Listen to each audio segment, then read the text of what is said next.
आता एवढं काय चाललं लय डोकं दुखू राहिलं कुठं ठीक आहे दुसरी यार मला बॅग बी घ्यायची शूज बी घ्यायची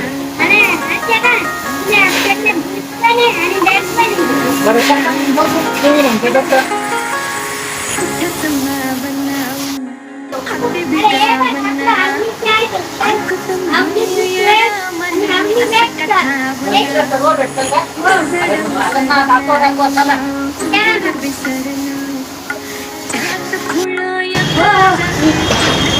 नमस्कार दादा नमस्कार. आम्हाला एवढं दादाने ऍड्रेस दिला होता की आपल्या दुकानामध्ये शूज भेटतात बॅग भेटतात ती भेटतात का आपल्या दुकानात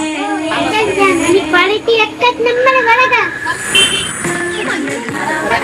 तुम्हाला अशा दुकानात आणलं माझं मनच खूप झालं तर मित्रांनो आपल्या आणीच्या तसंच आणि खूप याला तुम्ही भेट द्या आणि नक्की परिचय करा